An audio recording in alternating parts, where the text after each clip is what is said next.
noches a mis estimados televidentes, bienvenidos a Desacuerdo. Esta noche vamos a hablar de modelo económico e identidad cruceña. Quiero aprovechar estas cámaras para, antes que nada, antes de empezar el programa, felicitar a Pando y también, por supuesto, felicitar a Santa Cruz de los cruceños, del modelo económico y de la identidad cruceña. Es que vamos a hablar esta noche, dado que ayer se celebró el aniversario de Santa Cruz, 212 años de su gesta libertaria.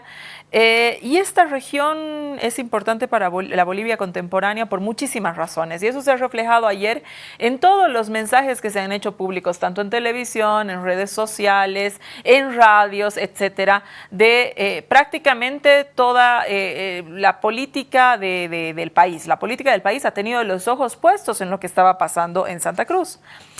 Uno de los elementos importantes que se ha mencionado el día de ayer fue el llamado modelo económico cruceño, que se presenta como, de alguna manera, la antítesis del modelo económico, comunitario y productivo que creó el MAS y que en este momento ejecuta. También otro elemento del que se habla sostenidamente y que por supuesto también estuvo presente en los discursos fue la supuesta capacidad de la élite para mantener una identidad regional pese al constante y a la numerosa migración que existe hacia Santa Cruz desde el resto del país.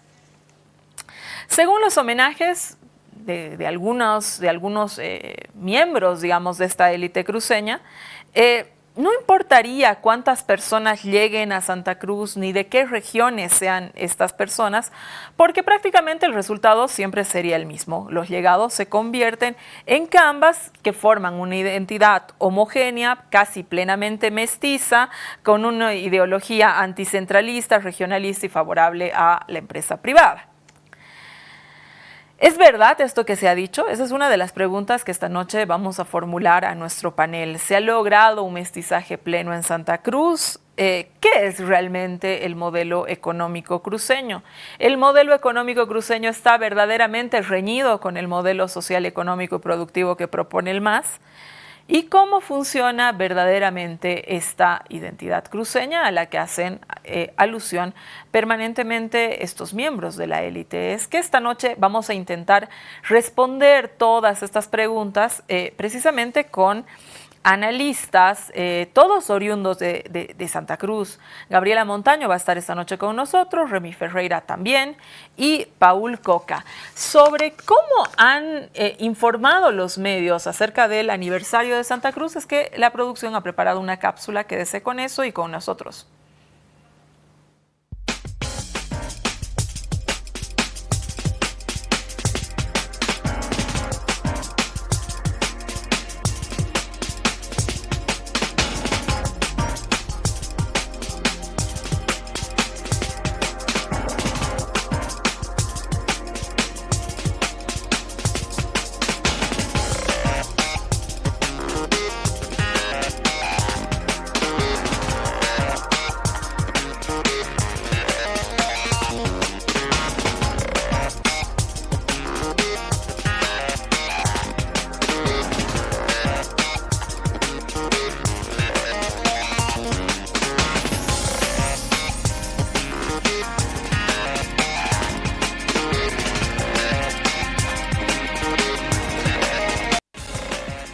Santa Cruz celebró su grito libertario número 212. Según datos del INE, su PIB creció el 5.74% durante el 2021.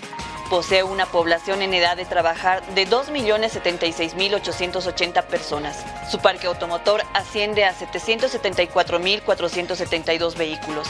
El 2021 tuvo una producción de gas natural de 6.6 millones de metros cúbicos. Posee una producción de ganado bovino de 4.6 millones de cabezas. Y en líneas telefónicas móviles tiene un registro de 3.5 millones. En Bolivia existen 36 pueblos indígenas, de los cuales Santa Cruz posee 6. Los ayoreos, chiquitanos, guaraníes, guarayos, mojeños y yuracarés. De las 36 lenguas indígenas que reconoce la Constitución Política del Estado, en el departamento cruceño se hablan el ayoreo, el bésiro, el guarayú, el guaraní y el sirionó.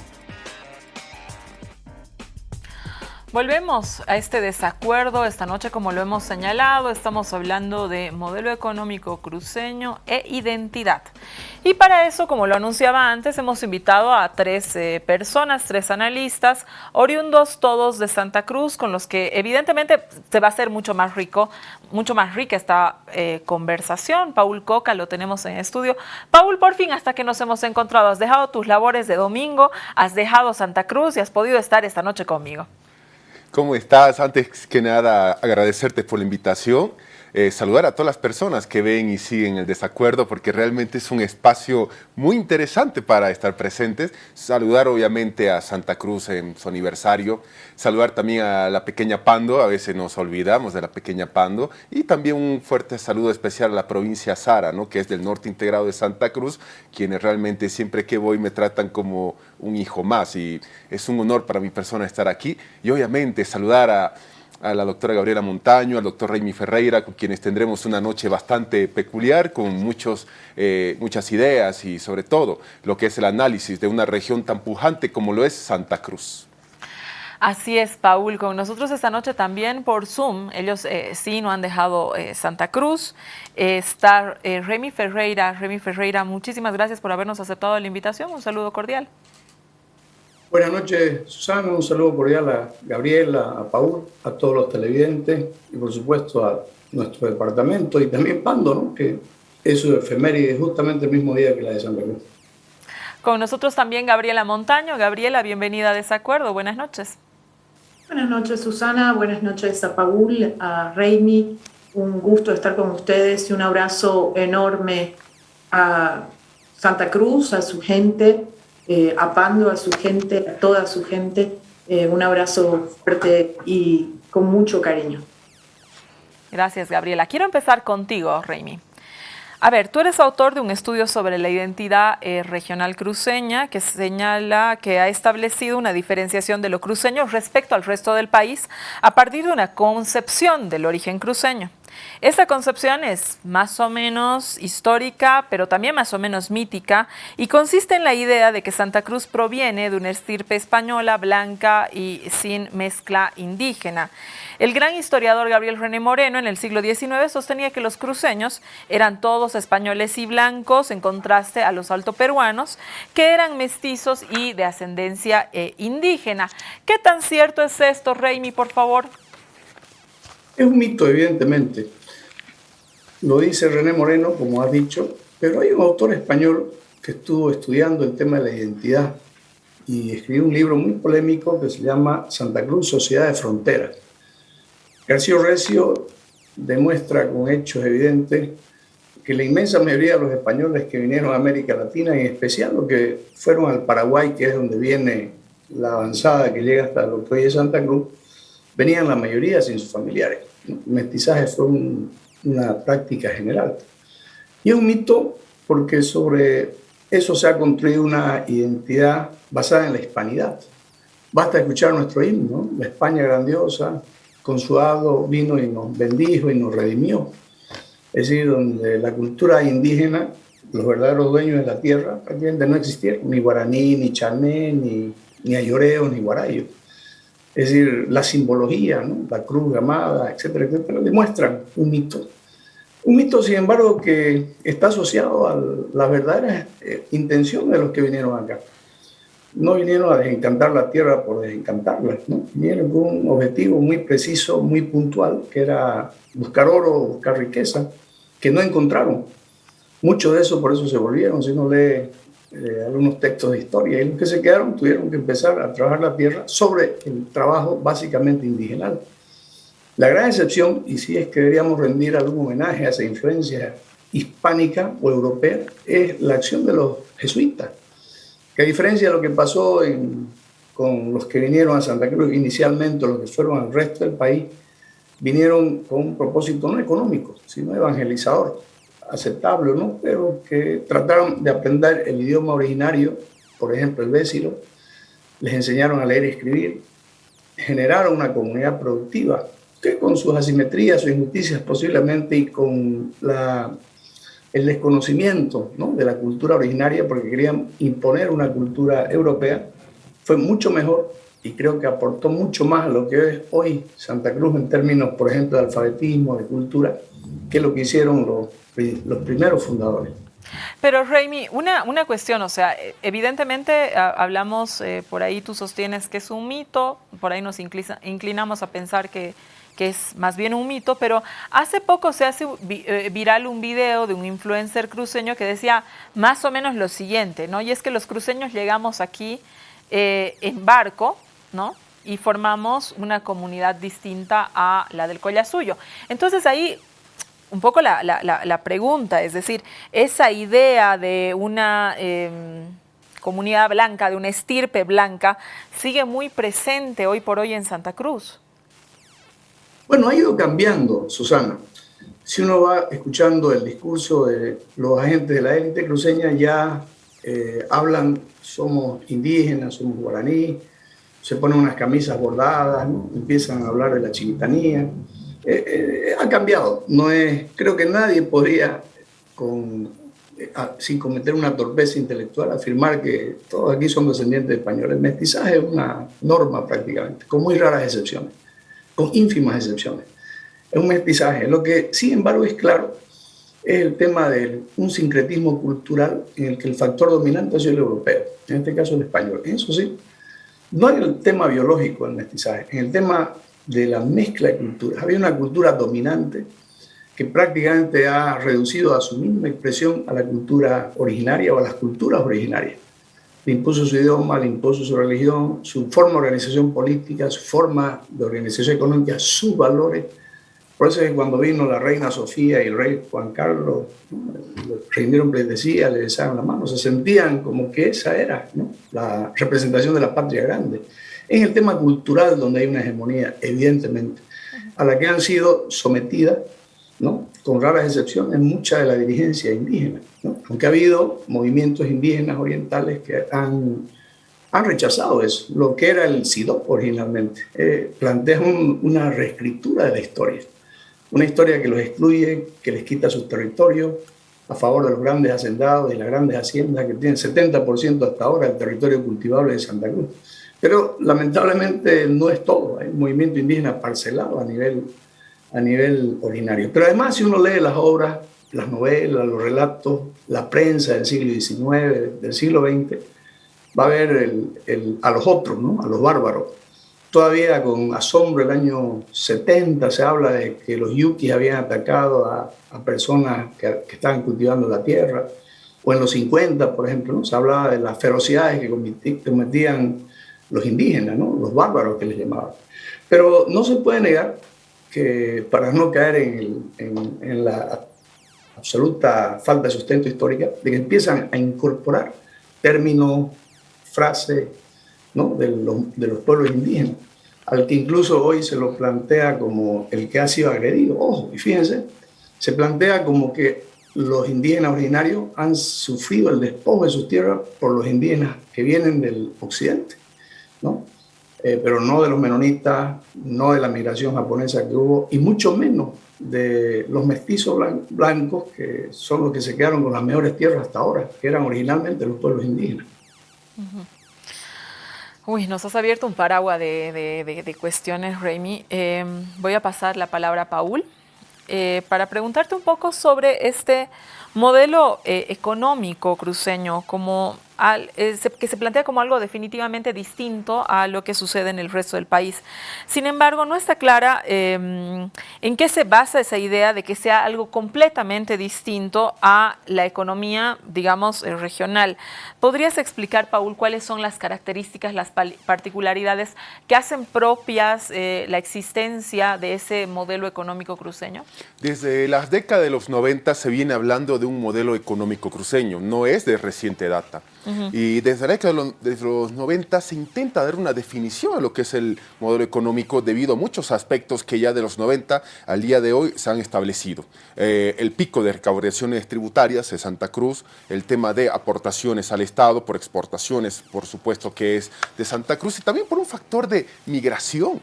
O sea, es un factor también de migración que han hecho que, bueno, se hable de un modelo económico cruceño. Al final de cuentas, nadie va a migrar a un lugar donde no hay prosperidad. Esa es una regla básica de la migración y la repito, nadie migra a un lugar donde no ve que hay prosperidad. Entonces, la idea del modelo económico cruceño, inclusive recientemente vi una publicación del Instituto Boliviano de Comercio Exterior del IPSE, donde se trata, en base de datos y estadísticas, el fortalecimiento de cómo es una institucionalidad cruceña respecto a defender ciertos aspectos y basándose en temas históricos. Por ejemplo, el cooperativismo ha sido una gran base del modelo económico cruceño. Evidentemente que en el camino, y el doctor Raimi nos puede hablar muy bien del tema de las logias, pero el cooperativismo ha sido una base de cómo Santa Cruz, ante la ausencia del Estado o la escasa presencia, se ha dado de servicios básicos a sí misma sin esperar autorización del Estado. 2, obviamente el tema del trabajo de la tierra, que eso es algo inevitable y evidente. Lo que es producción de soya, la producción agrícola, ganadera u otras tantas, que por supuesto dan lugar a niveles altos de lo que es el empleo de lo que es la tierra. Obviamente también hablamos de un modelo económico de exportación. También hablamos de un modelo económico basado en lo que es la exportación hacia el resto de los países. Obviamente las tablas del comercio exterior también evidencian que la región que más logra exportar de Bolivia es obviamente Santa Cruz. Y sobre todo un modelo económico que también ha sido basado, hay que decirlo así, un tema de identidad. Yo concuerdo bastante con el doctor Raimi Ferreira cuando dice que la sociedad cruceña es una sociedad mestiza en todo aspecto. Es una sociedad mestiza. Inclusive, el mayor ejemplo absoluto es que cuando se fundó Santa Cruz de la Sierra el 26 de febrero de 1561, no hay un solo registro de la época que niegue que no estaba presente Ñuflo de Chávez, los capitanes españoles y las autoridades nativas del lugar. Y sobre todo lo que ha sido el tema de las misiones jesuíticas, la Compañía de Jesús Bolivia, que ha dado ese toque importante de unificar ciertos criterios.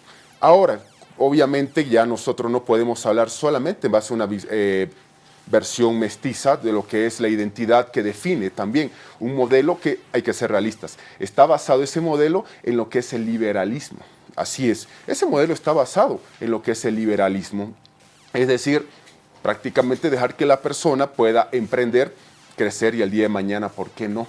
Ser alguien que sea una pequeña empresa, mediana empresa, y luego ser un gran empresario, porque al final no hay grandes empresarios que hayan empezado así, todos empezaron desde abajo, y eso es algo que permite el ambiente en Santa Cruz. Y ojo, y esto que estoy hablando genera, por supuesto, Susana y amigos, el choque natural contra el nivel central del Estado.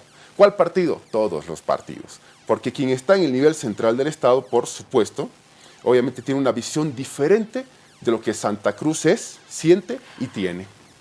Paul, a ver, has señalado varios temas, 5 me he apuntado.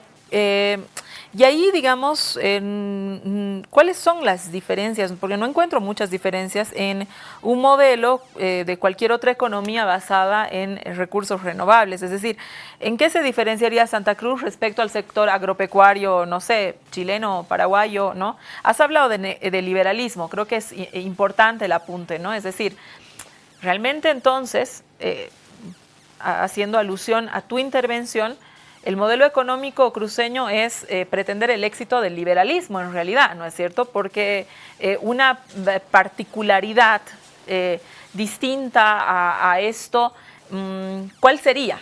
¿No?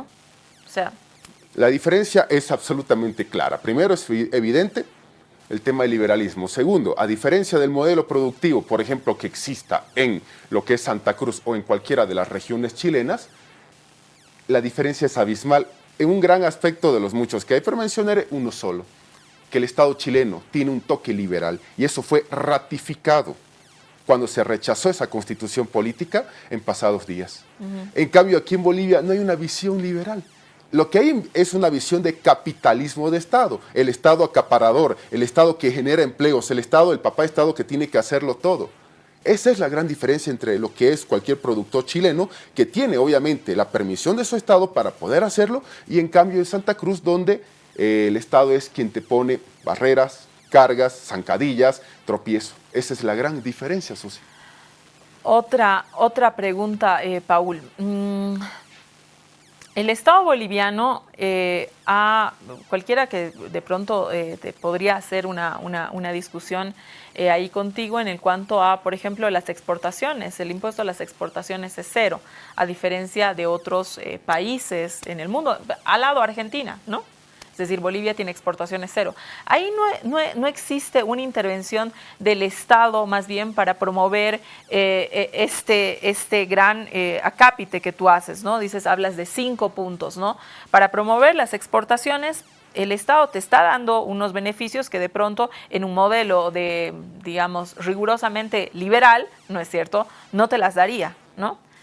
Es decir, las exportaciones, por impuestos a las exportaciones existen, ¿no? Luego, por ejemplo, cuando el sector agropecuario, que es otra de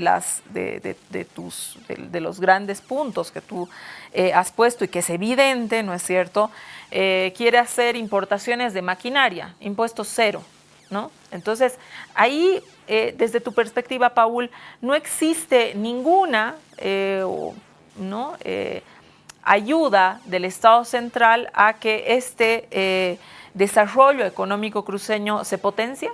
Muy bien, aquí es donde hay que separar lo siguiente. Lo primero es el apoyo del Estado y segundo ya el tema de exportaciones. No es un secreto para nadie, por ejemplo, que uno de los aspectos interesantes que ha realizado, no digo el gobierno, digo el Estado, por ejemplo, el tema de los productores y MAPA. Hay muchos productores del norte integrado, quienes he podido en anteriores días visitar, inclusive compartir con ellos, que tienen, por ejemplo, su producción ya asegurada y un dinero obviamente ya reservado a través de lo que es EMAPA, por ejemplo. Ajá. Eso es algo que no se puede negar. O sea, no vamos a decir que tampoco el Estado no ayuda al 100% de los productores. No. Por ejemplo, el caso de MAPA es el más ejemplificador y yo he estado con muchos productores, pequeños y medianos que están muy felices, pero también preocupados, ¿no?, el tema de sequías y otros aspectos que son naturales. Pero por otra parte, no hay una política de Estado ya cuando se habla del fondo de la pregunta de exportaciones que sea sólida. El gobierno de Morales te ponía cupos a las exportaciones de diversos productos de Santa Cruz. Viene el gobierno de Áñez, te libera los cupos. El gobierno de Arce pone cupos. Y el siguiente gobierno, al final, ¿va a seguir con la política de la cupocracia para exportar o directamente cuál va a ser el rol del Estado? El problema es que aquí el Estado, sin importar el partido o el presidente, no hay una política seria respecto a ¿exportas libremente o exportas bajo cupos?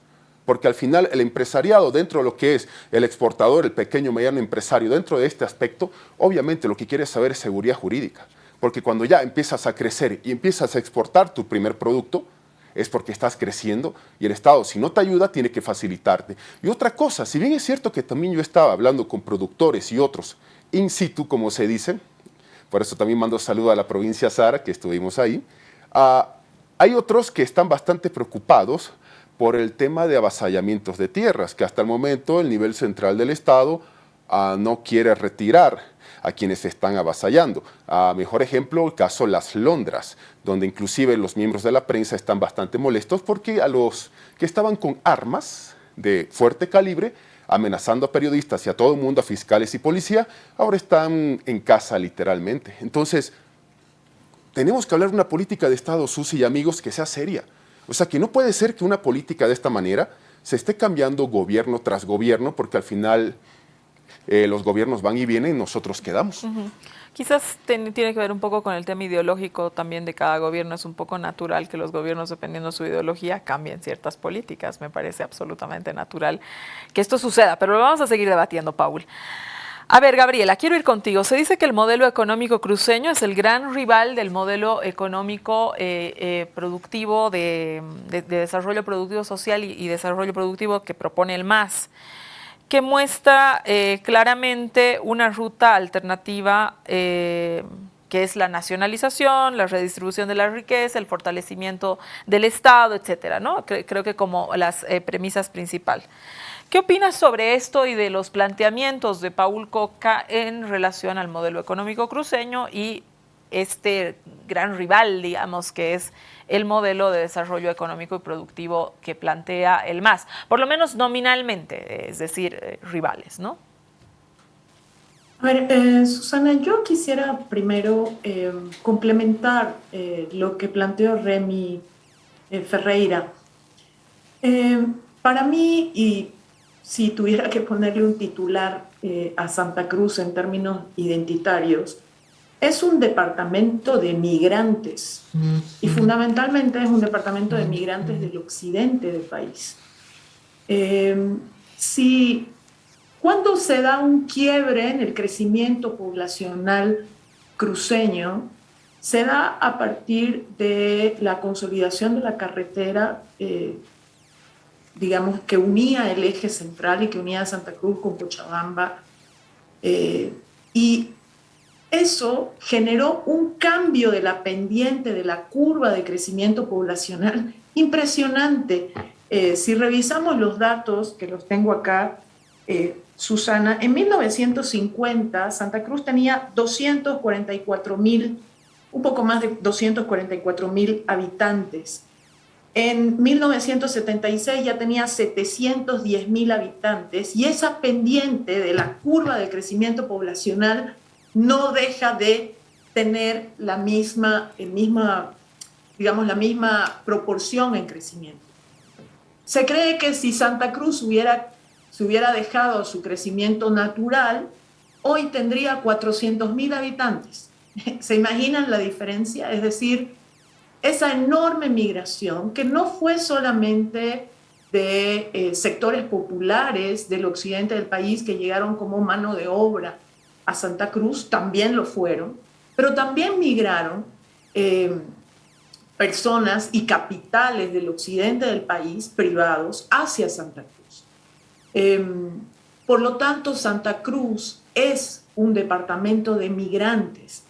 El problema es que choca esta realidad con la pretensión del discurso simbólico que generaron las élites en Santa Cruz, intentando,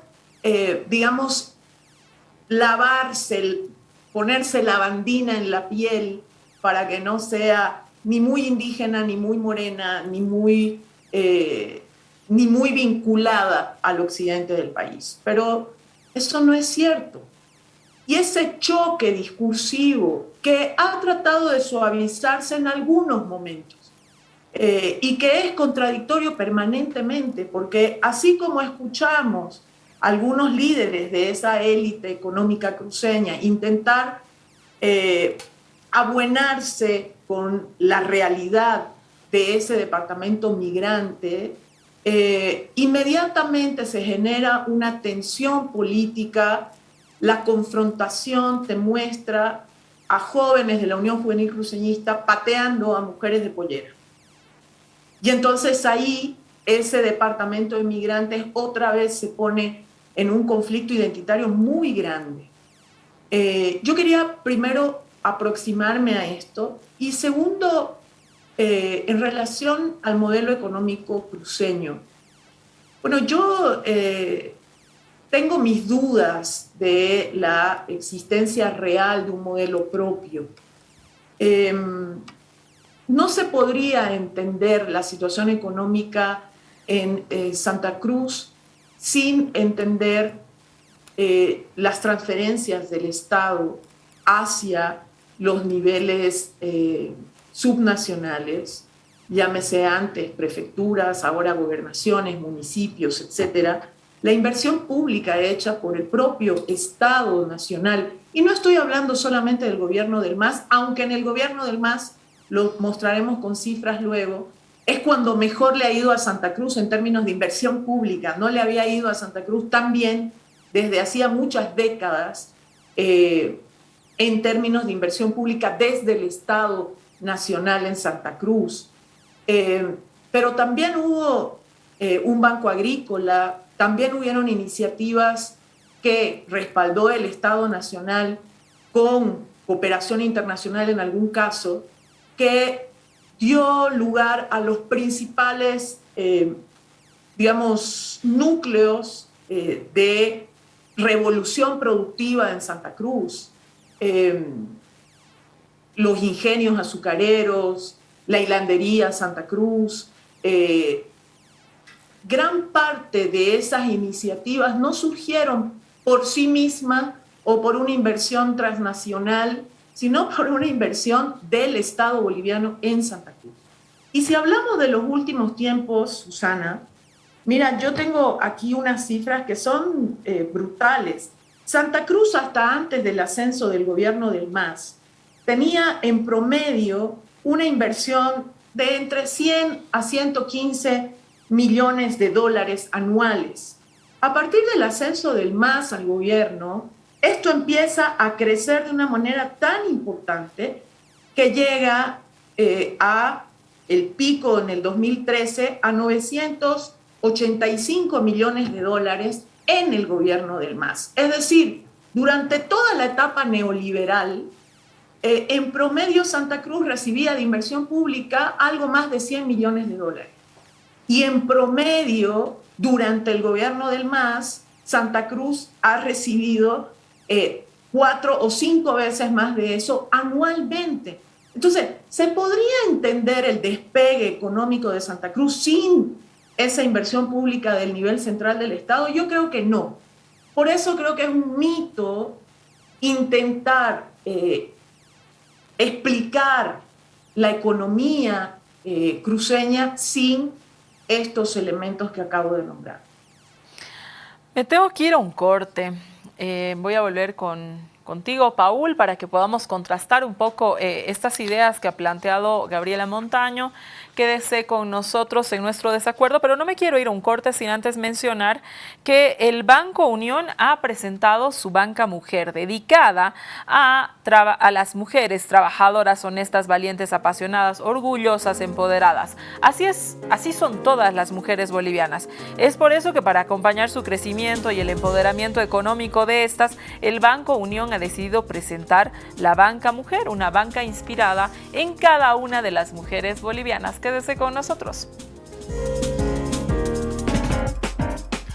Volvemos, estamos en desacuerdo, un desacuerdo realmente interesante porque estamos hablando de Santa Cruz, del modelo modelo económico y la identidad cruceña esta noche con 3 oriundos de Santa Cruz: Gabriela Montaño, Remy Ferreira y Paul Coca. Y quiero volver contigo, Remy. Nos has abierto un abanico de cuestiones que creo que estaban ahí.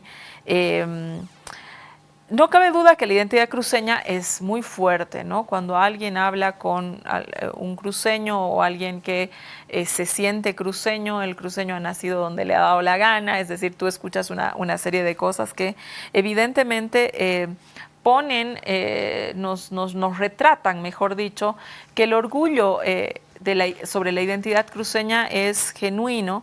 Y eso explica de alguna forma una élite regional tan respetada de alguna forma y que tiene de todas maneras un discurso que parece que luego es inagotable, ¿no?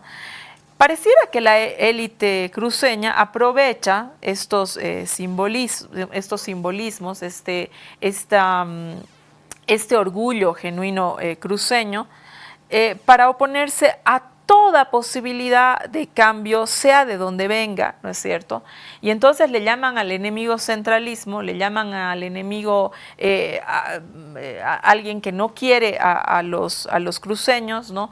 Le llaman enemigo a todo aquel que venga del occidente, aunque luego, como lo ha señalado Gabriela, y de pronto las encuestas, antes de ayer Asuntos Centrales sacó una encuesta que da cuenta que el 58% de la gente que vive en Santa Cruz no son cruceños, ¿no? O sea, no tienen, mejor dicho, que son nacidos en Santa Cruz, no tienen padres cruceños, ¿no? Es digamos, una suerte de una primera generación cruceña, ¿no es cierto? Entonces, toda propuesta de cambio parecería que inmediatamente se recurre a este discurso regional, y así la élite no se ve afectada porque al agarrar ellos el discurso regional, todo aquel que intente interpelarle es anticruceñista. Lo hemos visto en las últimas semanas. Incluso autoridades cruceñas que de pronto se estaban oponiendo a un discurso de la élite regional son tachados, son apuntados de ir en contra de los intereses de Santa Cruz, de ser anticruceñistas, etcétera, ¿no? Entonces, Aquí yo, Raimi, te voy a hacer una pregunta más bien más política. ¿Cómo la izquierda cruceña puede plantear cambios que afecten a esa élite sin aparecer contraria a su región? Y esta es una pregunta que evidentemente, seguramente en carne propia sabrás cómo contestarme. Bien, pero no sé si me permitía hacer una aclaración sobre el tema de la economía que me parece fundamental. Adelante, por favor. Por ejemplo, decir que parte de la identidad cruceña es ser liberal, me parece una utilización política de la identidad, porque además en gran medida no es cierto. Santa Cruz ha estado 400 años abandonada, aislada, sin conexión. Y fue un plan keynesiano del capitalismo de Estado, el denominado Plan Bohan, que va a aplicar la revolución del 52. El año 1941 vino a Santa Cruz Melvin Bohan, enviado por el presidente Roosevelt, para asesorar sobre cómo podría salir de la economía retrasada a Bolivia. Y Melvin Bohan, dogmático keynesiano, Roosevelt también era keynesiano, capitalismo de Estado, planteó muy sencillo: el Estado tiene que invertir en el Oriente e integrar. La carretera Santa Cruz-Cochabamba, que es la que mencionó Gabriela, fue la que abrió una corriente migratoria y económica y vinculó al Oriente con el Occidente, haciéndolos complementarios. La famosa marcha hacia el Oriente era también una de las directrices del Plan Bohan. Pero el gobierno no solo invirtió con los excedentes que dejaba la minería esa carretera, Santa Cruz-Cochabamba, creó dos nudos de conexión, uno con Brasil y otro con Argentina, a través de dos ferrocarriles, inversión del Estado, no fue inversión privada. Pero además creó el ingenio azucarero Guavirá, inversión del Estado. Y la carretera Santa Cruz y Apacaní, inversión del Estado. Es decir, negar, ¿no?, que el desarrollo del modelo cruceño es obra del liberalismo, ¿no? No lo ha dicho nadie aquí, pero he escuchado decir eso, que es obra de la generación interna. No es cierto. Fue una política de economía estatal. Cuando yo escucho hablar del modelo cruceño, río para mis adentros. ¿Por qué? Porque yo solo me pregunto qué pasaría en dos circunstancias. ¿Cuáles son los principales productos de exportación de Santa Cruz? Soya, torta de soya, girasol, aceite de soya. Esos son los productos estrella del sector privado. No hay otra cosa que se exporte más. Solo eliminando una política keynesiana como es la subvención de los hidrocarburos, nuestro nivel de competitividad nos lleva atrás del Paraguay en competitividad. Solo con eso se desinfla el supuesto modelo soberano. En el momento que lo hagan, los primeros en bloquear los caminos van a ser los que dicen ser liberales, exigiendo la aplicación de un principio keynesiano. Y el segundo elemento, uno de nuestros mercados principales es la comunidad andina. No salimos de la comunidad andina y no vamos a poder competir ni con Argentina, ni con Brasil, ni con Paraguay. Por lo tanto, eso de modelo cruceño que es autónomo es una verdad bien a media. Por ejemplo, los grandes créditos del Banco Agrícola, que ya también nos mencionó Gabriela, la gran titulación de tierra, de los que hoy maneja el 70% de la tierra, la dio el Estado. No la compraron, se la regalaron. Y esa política keynesiana, cuando fue llevada por militares como García Mesa, Banzer y Barrientos, fue totalmente aplicada. Obviamente nadie la cuestionó. Hubieron paradójicamente cuestionamientos de tipo cívico, incluso con gobiernos que tienen una mentalidad diferente, ¿no? Una mentalidad que se orienta a los sectores populares. Por eso yo creo que lo del modelo cruceño es muy frágil, ¿no? Solo por darte otro dato, CRE y Sabapac se crean con recursos de la regalía que son del Estado, que finalmente vienen de yacimiento. Y después ya se cooperativizaron. El único servicio de cooperativa, evidentemente, hecho con el aporte de los socios, fue el teléfono. Los otros, Sabapac era de la corporación y la CRE también. Luego se crean cooperativas con el aval de los gobiernos militares de la época y bueno, y hoy sabemos lo que son. Por eso es que, volviendo ya al tema de la pregunta sobre la identidad, lo que ha habido una utilización de la identidad cruceña. Por ejemplo, aquellos cruceños que no estamos de acuerdo en lo que el comité cívico diga, o si no estamos de acuerdo en renegar a nuestras ideas, somos traidores, listas de traidores. Solo como un dato, en la última elección para la gobernación, el candidato de la derecha, Camacho, obtuvo 55%. Y el candidato del MAS, obtuvo 44. Es decir, ese otro 44%, si tiene una idea contraria al Comité Cívico, no es cruceño. Aquí sucede algo terrible. Se está utilizando la identidad como bandera política. Y claro, el tema de la identidad es muy pegajoso, es muy fuerte. Es un departamento, una ciudad que estuvo durante 400 años olvidada del centralismo, es verdad. Es totalmente cierto. Pero eso no es correcto, porque ese es violar un principio fundamental de la libertad de conciencia y de la libertad ideológica. Si el comité se pone en contra de un partido, el que no esté con ellos es un traidor. Eso es terrible. Eso realmente nos lleva a la época de las Caragas. Hay un libro muy bonito de Adrian Waldman, el Habitus Canvas se llama, que dice que evidentemente Santa Cruz en materia económica es capitalista y moderno, pero en materia ideológica, en materia cultural y en materia política es feudal. Sí, en la Edad Media. La Casa de Brujas, la Biblia como único discurso, la identidad regional, ¿no? Es decir, esa es la gran contradicción de Santa Cruz. Tiene un enorme motor económico. Somos, evidentemente, y con mucho orgullo, la maquinaria económica de Bolivia. Pero a nivel político estamos realmente... Bueno, Camacho creo que es el mejor ejemplo. Yo no sé si a los cruceños les da orgullo tener un líder que dice que va a anotar como Pablo Escobar a los traidores. O alguien que no sospecha supinamente algunas cosas de la propia Constitución. Ese es el gran problema. Nuestro gran subdesarrollo de liderazgo político y nuestro gran poder económico. Ahora, ¿cómo lograr eso? Primero, tenemos que desmitificar ese tema, ¿no? Desmitificar el tema de que cruceñidad es antipopular, los cruceños es anticentralista, ¿no? Eso no nos va a llevar a ninguna parte. Grandes cruceños como Bush, por ejemplo, Germán Bush, yo creo que es uno de los cruceños más grandes que hemos tenido. A él se debe la ley de la regalía, él fue el que primero la planteó, el que le dio a la Universidad de Autonomía, a la René Moreno, el que selló la paz del Chaco, el que firmó los decretos que autorizan la construcción de los 2 ferrocarriles a Brasil y a Argentina y la carretera Cochabamba-Santa Cruz. No la vio, evidentemente, porque murió antes. Ese gran cruceño jamás habló ni usó la política como una identidad. Y fue un presidente querido por todo el país. Víctor Paz, estadista, evidentemente, jamás habló de tarijeñismo. Él hablaba de país. Por eso es que la élite cruceña nunca, por lo menos la que sale del Comité Cívico, nunca, pero nunca va a poder tener un discurso nacional. Por eso son tan rechazadas. Porque su ideario no pasa de un campanario regionalista. Y eso evidentemente al país no le ayuda. Y lo que es peor, no nos ayuda como región ahora. A ver, han habido muchas alusiones al tema del modelo económico cruceño, Paul, que me gustaría que puedas muy cortito, digamos, esbozar algunas ideas por ahí.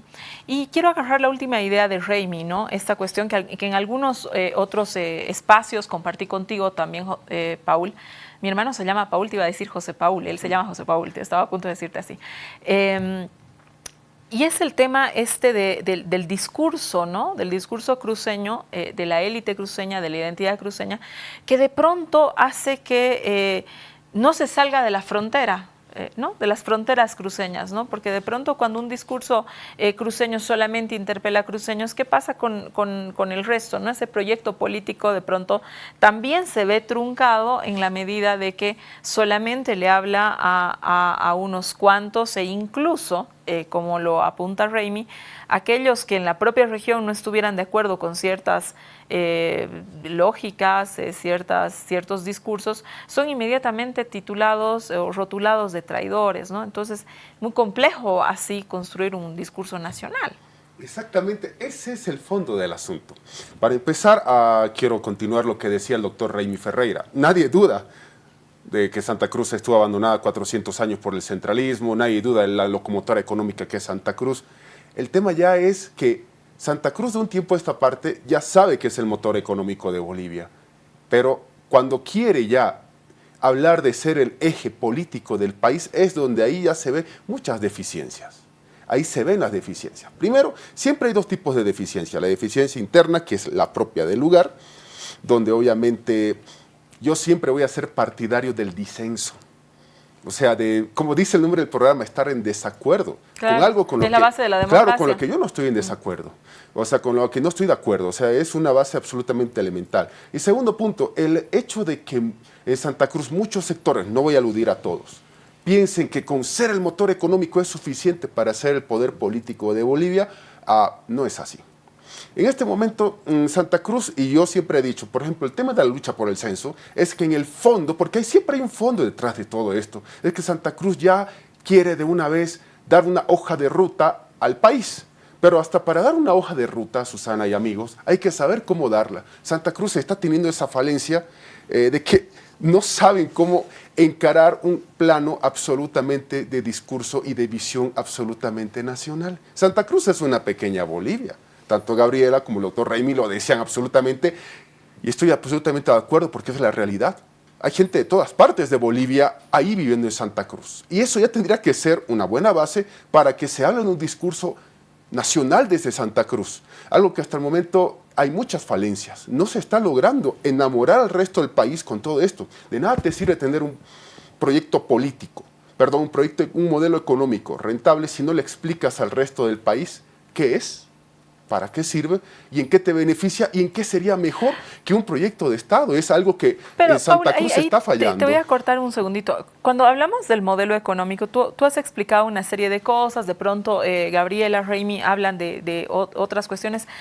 Ahí entender un modelo económico que prescinde del Estado o que sería, digamos, absolutamente distinto, por ejemplo, al de los otros lugares, ¿no es un poco ficticio y a la vez un poco también que relega, digamos, al resto del país? Este es mi modelo, yo lo planteo de esta manera, lo llevamos adelante nosotros, hablamos incluso ayer el gobernador hablaba de federalismo, ¿no es cierto? Entonces, de pronto ahí, ¿cómo logras una identidad con el resto del país, ¿no? Tomando en cuenta que este país, si bien se ha intentado implementar el neoliberalismo, es que eso nunca ha funcionado en Bolivia, no es real, ¿no? Es decir, aquello que plantea don Remy Ferreira y nos dice, a ver, bueno, saquemos las cuentas, y saquemos las cuentas uno por uno de los departamentos, ¿no es cierto? Y veamos cómo ha funcionado. Bueno, ahí uno diría, capaz que el modelo neoliberal en Bolivia no ha funcionado, o sea, no ha funcionado en el país, ¿no? Entonces ahí te dejo. Claro, yo también he sido muy crítico y sigo siéndolo del modelo económico neoliberal, por ejemplo, mucho más en lo que ha sido el proceso de capitalización y enajenación de nuestras empresas estatales. Pero también hay que, volviendo al fondo de la pregunta, hay una élite cruceña, no hay duda alguna. Hay un, entre comillas, gobierno moral, que es el Comité Cívico Pro Santa Cruz, hay un gobernador, hay diversas autoridades, etcétera. Hay un nivel corporativo. Esa es la palabra, el nivel corporativo que está conformado el Comité Cívico de acuerdo a sus estatutos, por si acaso. Por eso es que yo, aunque nazca en Santa Cruz, Raimi o Gabriela, querramos votar para elegir al presidente del Comité Cívico, no tenemos la legitimación para votar porque no estamos avalados para votar por el sector que pertenece al Comité Cívico. Es un sistema que es así. ¿Cómo Santa Cruz, a través de sus líderes, van a explicar al país lo que es el modelo económico cruceño? Un modelo de prosperidad, desarrollo, un modelo que genera migración, donde, repito lo que decía en mi primera intervención, nadie migra a un lugar donde sabe que no va a tener prosperidad en ningún sentido, especialmente económica. Pero ¿cómo lo explicamos? ¿Cómo Santa Cruz va a estar a la altura para explicar? Varias veces yo lo he dicho, incluyendo en Santa Cruz, de que Santa Cruz tendría que, si quiere tomar el poder político, que no está mal que una región quiera tomar el poder político, Susana, no está mal en lo absoluto, pero que explique en todos los rincones qué es, qué beneficia. Y sobre todo frente a un modelo que tiene el movimiento al socialismo o un modelo de capitalismo de Estado. O sea, ¿cómo hacemos que esa élite cruceña entienda de que hay veces que las luchas tienen que ser nacionales? Que la idea es una lucha nacional, mucho más en Santa Cruz, donde hay una pequeña Bolivia. ¿Cómo hacemos que la élite entienda? Bueno, yo en lo personal varias veces lo he dicho, de que tiene que haber un discurso nacional, socialización nacional, explicación nacional, pero eso tampoco se hace de la noche a la mañana. Es más, inclusive este aspecto, ya que Susana tocaba antes del corte el tema de Asuntos Centrales con Tufi ha publicado, ha hecho una muy buena publicación de lo que es Santa Cruz y me han invitado a escribir y estoy tocando precisamente, escribí un artículo sobre esto que estoy hablando, cómo hace Santa Cruz para enamorar al resto del país con la visión de un modelo económico y por ende que ese modelo económico lo voy a politizar. Hablemos políticamente de que sea beneficioso para el país, sobre todo cuando hay millones de habitantes de los restantes 8 departamentos que aún no entienden, no comprenden y no saben lo que es un modelo económico cruceño. Esa es una tarea para la élite cruceña en todo sentido. Gabriela, ¿Cómo podemos construir un país, digamos, que... Bueno, es que yo creo que tenemos un país que obviamente está orgulloso de Santa Cruz, pero de pronto este clivaje que existe, de pronto Oriente-Occidente, ¿no? Que, ¿cómo podemos resolver de alguna manera este clivaje que existe? Existe y es innegable. Y un Santa Cruz a la vez que no se sienta o no tenga una élite que genere un discurso que de pronto se vea una Santa Cruz aislada, ¿no? Que solo se mira a sí misma, ¿no? Sino más bien una Santa Cruz orgullosa del país, de su bolivianidad, ¿no es cierto? Y de todos los que componen este país, porque de alguna forma es cierto lo que dice Paul, lo que has apuntado tú, lo que ha dicho Reimi. Santa Cruz está llena de migrantes. La encuesta de Tufiaré lo ha puesto ya en números incluso, ¿no es cierto? Santa Cruz de alguna forma es la representación ahora mismo de lo que significa la plurinacionalidad. Tú en Santa Cruz te puedes encontrar no solamente gente de pueblos originarios cruceños, de pueblos originarios de otros lugares del país, ¿no? Son 5 los idiomas originarios que de pronto se hablan en Santa Cruz, pero yo creo que va a ser importante el censo que nos dé cuenta cuánta gente habla aymara en Santa Cruz, cuánta gente habla quechua también en Santa Cruz, ¿no es cierto? Entonces, a ver, ¿cómo te imaginas esto, Gabriela? Es que, Susana, se tiene que empezar porque la élite deje de ser esa camisa de fuerza de no solamente el desarrollo equitativo en Santa Cruz, porque la lógica de esa élite era concentrar la riqueza. Y claro, ¿por qué se choca con un gobierno como el gobierno del MAS? No se choca por los temas solamente simbólicos, sino también porque se afectó los intereses económicos de un grupo de familias que controlaba la propiedad de la tierra. Con el MAS, ¿qué pasó? Si estaba concentrada la propiedad de la tierra, el 80% de la propiedad de la tierra en pocas manos, vino el MAS y volcó esa figura y ahora el 70% de la tierra en Santa Cruz está distribuida entre muchísimas manos trabajadoras de pequeños productores, de indígenas, en las TCOs que se llamaban, que ahora son territorios originarios, que están distribuidas en gente que en pequeña escala, en comunidad, produce la tierra y produce una enorme cantidad de esa soya que al mismo tiempo se exporta, que genera ese aceite que al mismo tiempo se exporta. Y claro, obviamente entonces cuando tocas ese interés, ese pequeño grupo que concentraba la riqueza intenta volcar discursivamente todo, intentando hacerle creer a los sectores populares que el gobierno del MAS odia a Santa Cruz. Oiga, ¿cómo puede ser que el gobierno del MAS odie Santa Cruz y los gobiernos neoliberales eran lo mejor para Santa Cruz? Cuando vuelvo a repetir, de 1993 al 2005, en Santa Cruz, el gobierno nacional de los neoliberales invirtió 1.400 millones de dólares. El gobierno del MAS en ese mismo tiempo, del 2005 hasta el 2018, 6.590 millones de dólares.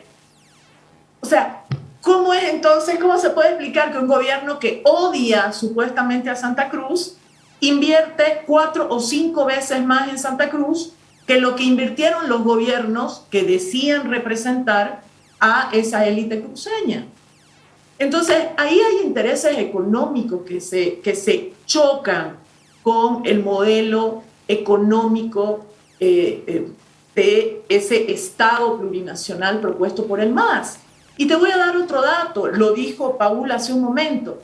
El MAPA no solamente fue una herramienta que ayudó al pequeño productor a producir mejor, a tener un precio más seguro, etcétera, sino que lo independizó de quienes concentraban las agrotiendas, el capital, la industria aceitera que le pagaba el precio que le daba la gana al pequeño productor del norte cruceño, del este cruceño, por su soya, pudo independizarse con EMAPA porque EMAPA le garantizó un precio un poquito más alto que el precio internacional en el mercado y ya no era absolutamente dependiente de esas 4 o 5 familias que concentraban la industria aceitera en Santa Cruz.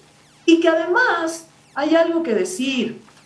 El problema de esa élite en Santa Cruz es que en el último tiempo, y Camacho es la expresión más clara de eso, ha decidido entregar a los intereses extranjeros, no a los intereses cruceños ni a los intereses bolivianos, a los intereses extranjeros, todo lo que hay en Santa Cruz, recursos naturales, todo lo que significan negocios de servicios, comercio, etcétera, han decidido entregarlo. No por nada, la presencia en la propia producción agropecuaria de capitales brasileros es tan fuerte hoy en Santa Cruz.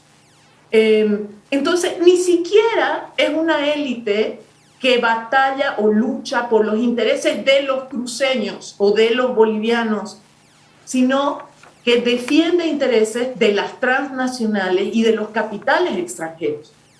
Y claro, no le gusta a esa élite, vuelvo a repetir, no estoy hablando del pueblo cruceño, a esa élite no le gusta un gobierno que sea soberano, que proteja al pueblo boliviano y al pueblo cruceño de las transnacionales, de los intereses extranjeros y que pretenda que se redistribuye la riqueza de una mejor manera entre todos y todas. Y no hablo solo de la tierra, hablo de los créditos. Antes, y lo ha dicho Reimi con muchísima claridad histórica, los créditos que se otorgaron a través del Banco Agrícola se concentraron en muy poquitas manos que después no pagaron sus créditos al Estado. A eso estaba acostumbrada una parte de esa élite cruceña, ¿no? A medrar del Estado, pero después gritar autonomía.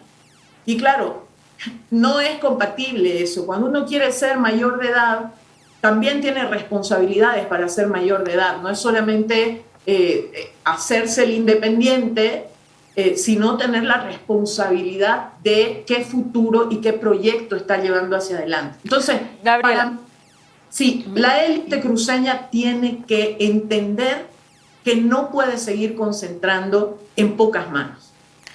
Me tengo que ir un corte antes de volver a las conclusiones de este interesante y polémico programa, porque definitivamente las visiones, las distintas visiones sobre el modelo económico cruceño y la identidad cruceña están puestos ahí. Creo que es un tema muy candente, muy en debate, muy en discusión entre los propios cruceños, que creo que efectivamente repercute en la discusión de todo el país. Santa Cruz hoy día es la representación de la plurinacionalidad, por lo tanto los discursos que emerjan de Santa Cruz nos interesan a todos. Me voy a ir a un corte, no sin antes decir que el Banco Económico ha creado la Banca Mujer, una banca inspirada en nuestras mujeres bolivianas, trabajadoras, honestas, valientes, apasionadas, orgullosas, empoderadas. Así el Banco Unión entiende a las mujeres bolivianas y es por eso que para acompañar su crecimiento ha creado esta banca para las mujeres. Volvemos para hablar de nuestras conclusiones, pero antes de hablar de nuestras conclusiones vamos a hablar del Banco Unión y la Banca Mujer. Trabajadoras, honestas, valientes, apasionadas, orgullosas, empoderadas. Así es la mujer boliviana. Por eso, y para acompañar su crecimiento y empoderamiento económico, es que el Banco Unión presenta la Banca Mujer. Volvemos a nuestras conclusiones. Paul, quiero empezar contigo, que te tengo en el set. A ver, en una frase, en un minutito, en una cosa chiquitita, ¿con qué te quedarías de este programa? ¿Con qué quieres que la gente se quede? ¿Con qué mensaje le quieres dejar a los cruceños y en consecuencia a los bolivianos? Así de simple y directo, pensemos en función país. Hay que pensar en el país, hay que pensar en Bolivia, en la unidad del país. Quien les habla, por ejemplo, nací en Santa Cruz, vivo 15 años en La Paz, una hija es cruceña, la otra paseña y es así Bolivia. Bolivia es plurinacional, Bolivia es absolutamente diversa. Tenemos que pensar sobre todo en lo que el país en su conjunto quiere. Eso es lo que nosotros tenemos que poner a pensar. ¿Hay demandas legítimas cruceñas? Sí, pero también hay que ponerse a pensar de que en Bolivia hay mucha situación de que hay personas que no conocen lo que es el modelo cruceño, la identidad cruceña, ni nada por el estilo. Y rumbo a las siguientes elecciones 2025, Santa Cruz está en una oportunidad histórica de poder conseguir algo si es que empieza a trabajar. Y como dato, Santa Cruz tuvo 3 presidentes. Claro, José Miguel de Velasco 4 veces, van a ser 2 veces, sí, el dictador y el demócrata, y obviamente también hay que olvidarnos de Germán Bush, 3 presidentes. Esos 3 presidentes, ninguno nació en la capital cruceña.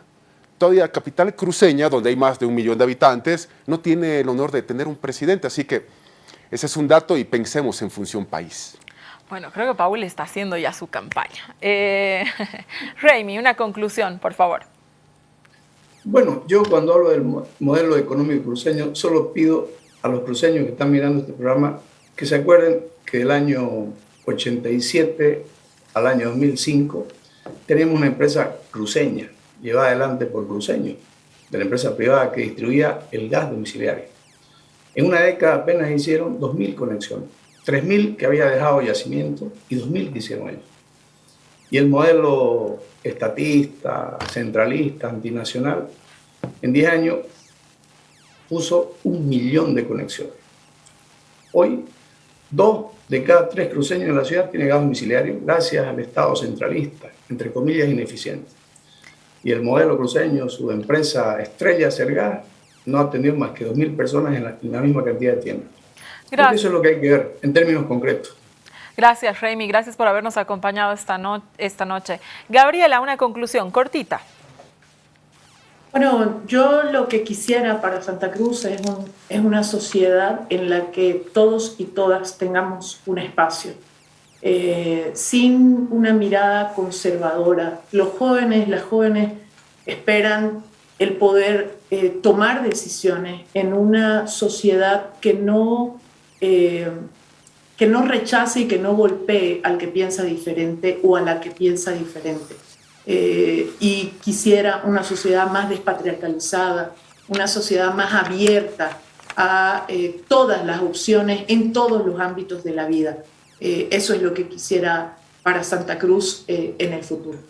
Gracias, Gabriela, por habernos acompañado. Remy y Gabriela por habernos acompañado por Zoom. Paul Coca por haber venido esta noche a este set. Muchas felicidades a Santa Cruz, muchas felicidades a Pando. Y no nos vamos a ir sin volver a mencionar al Banco Unión, porque el Banco Unión ha creado la banca mujer inspirada en la fortaleza de las mujeres. Trabajadoras, honestas, valientes, apasionadas, orgullosas, empoderadas. Así es la mujer boliviana. Por eso, para acompañar su crecimiento, Banco Unión ha creado la banca mujer. Vaya, señora, a sacar su tarjeta, vaya al Banco Unión.